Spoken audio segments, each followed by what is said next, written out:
Hello dear students, question number 22 of IUQM 2023। Question में एक equilateral triangle दे रखा है बच्चों ABC, जो मैंने यहाँ पे लिया हुआ है, जिसमें साइड लेंथ 6 है, उसको 6 पार्ट्स में डिवाइड किया गया है। मतलब उस पर pegs are placed at the vertices also evenly along the side at तो 5 पेग्स यहाँ पे हम प्लेस कर रखे साइड्स पे, जिससे 6 पार्ट्स हो गए, 6 साइड्स है। ठीक है। 4 distinct pegs are chosen from the 15 interior pegs on the sides. जो 15 पॉइंट्स आपको दिख रहे हैं ऑन द साइड्स। ठीक है। उसमें से क्या करना है, 400 चूज करने हैं। ठीक है। Each peg is joint to the respective opposite vertex by a line segment. उस पेग को हमने सेलेक्ट किया तो अपोजिट वर्टेक्स को ज्वाइन करना है। And denotes the number of ways we can choose the peg such that the drawn line segment divide the interior triangle into exactly 9 region। तो वहाँ पे 9 रीजन बनने चाहिए। तो find the sum of the squares of the digit n। ठीक है। तो यह हमें पूछा है क्वेश्चन। ओके, तो इसमें बच्चों हम 2 केसेस बनाएंगे। पहला केस, फर्स्ट केस में हम क्या करेंगे, जैसे 9 रीजन कैसे बनेंगे। पहली बात तो ये है 9 रीजन, एक तरीका ये है कि इसको अगर मैं सपोज ऐसे P2 ज्वाइन कर लेता हूँ। ठीक है। एंड उसके बाद P9 को ज्वाइन कर लेता हूँ। ठीक है। P9 को ज्वाइन कर ले रहे हैं हम ऐसे। ओके। एंड देन उसके बाद P3 को ज्वाइन कर लेते हैं ऐसे। अगर मैं ऐसे ज्वाइन करता हूँ तो यहाँ से अपने पास कितने रीजन बन गए, 1 2 3 6 रीजन बन गए। अभी भी हमारे पास 9 रीजन्स नहीं बने हुए। ठीक है। तो 9 रीजन बनने के लिए अगर मैं अब यहाँ से ये 3 हमने जो लाइंस चूज़ किया है, सेलेक्ट किए 3 पॉइंट्स और अपोजिट वर्टेक्स को ज्वाइन किया है, तो तीनों जो है वो कॉन्करेंट है। ठीक है। ये तीनों कॉन्करेंट है, मतलब तीनों आपस में एक दूसरे को इंटरसेक्ट कर रहे हैं। और चौथी जो लाइन है, अगर मैं फोर्थ लाइन ऐसे ले लूँ, तो अब अपने पास यहाँ पे 9 रीजन बन जाएंगे। 1 2 3 4 5 6 7 8 9, ऐसे 9 रीजन बन जाएंगे। ठीक है।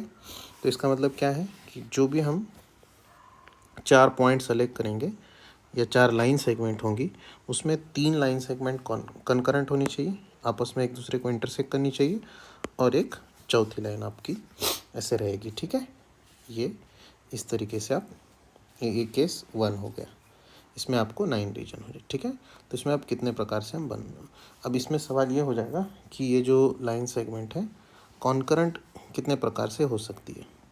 तो इसमें कॉन्करेंट होने के लिए अब इसमें हम एक सेवाज थ्योरम होता है, ठीक है, वो यूज़ करेंगे। अब ये सेवाज थ्योरम क्या होता है, जैसे मान लो कोई एक ट्रायंगल है ABC। ठीक है। इसमें मान लो ये AD,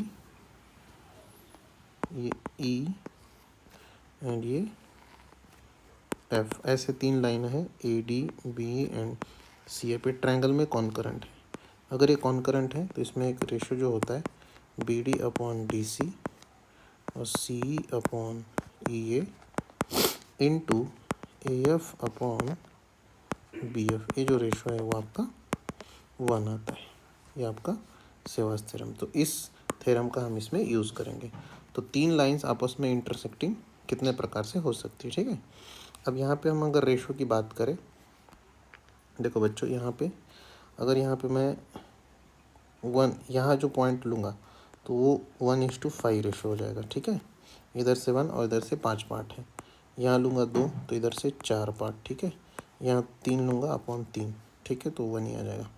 यहाँ 4 लूँगा, यहाँ से यहाँ तक 4, यहाँ से यहाँ तक 2, यहाँ 5 लूँगा, यहाँ 1। ठीक है। ऐसे यहाँ पे रेशो बन जाएंगे। ओके। तो ये आपका 1/5, ये 2/5 मतलब 1/2, ये 1, अगेन ये 2 अपॉन 1 ले लेते हैं, और ये 5/1। ये होगा इस साइड के लिए, BC के लिए।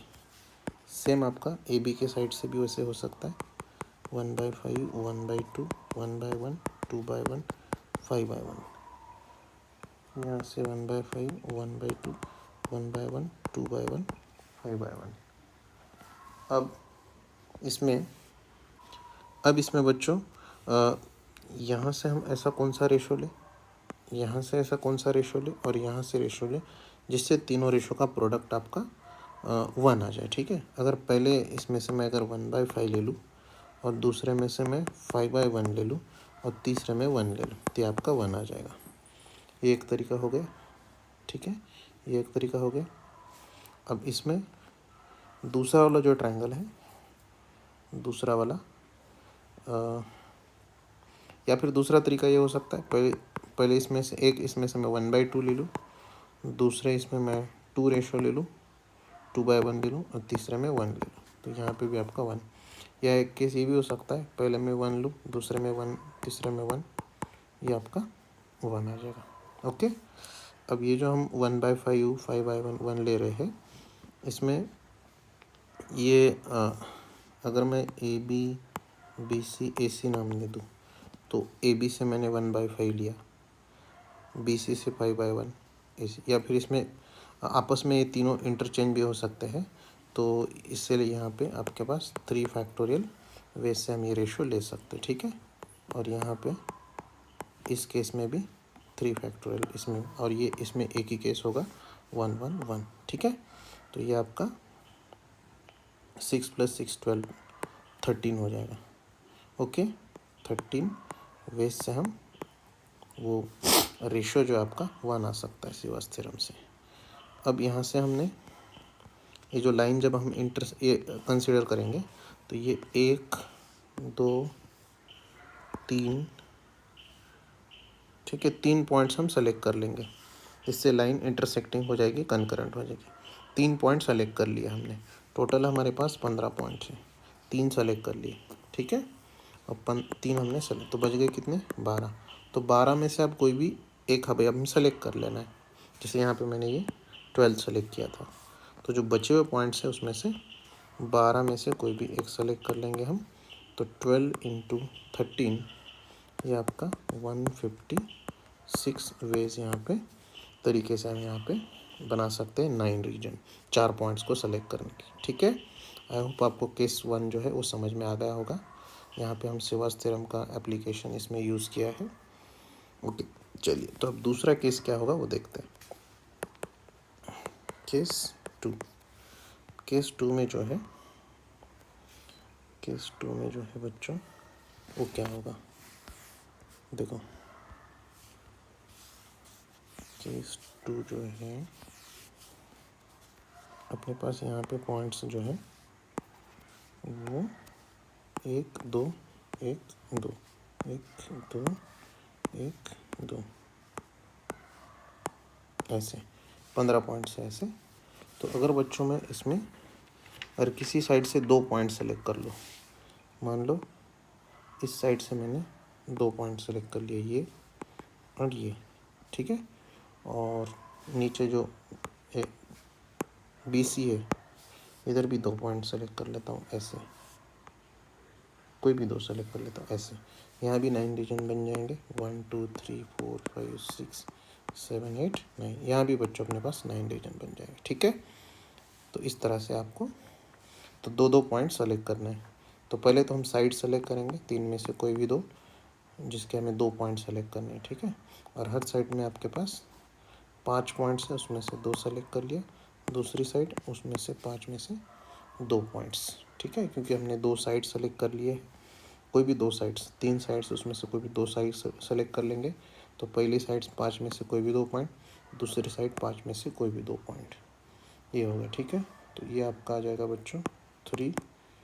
ठीक है, ये कितना आ जाएगा 10 और ये 10, तो ये आपका आ जाएगा 300 वेज।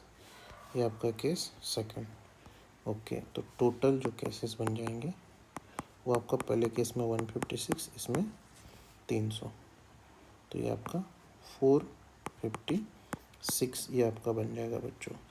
तो हमें क्वेश्चन में क्या पूछा है, ये मतलब n का वैल्यू हो गया, तो sum of squares of the digit n हमें पूछा है। सो वो आपका आ जाएगा 4 स्क्वायर 5 स्क्वायर 6 स्क्वायर, ठीक है। So 16 plus 25 plus 36 which is 77। Okay, so 77 इस क्वेश्चन का आंसर रहा बच्चों। आई होप आपको समझ में आएगा, अच्छे से आराम से आप देखेंगे समझ में आ जाएगा।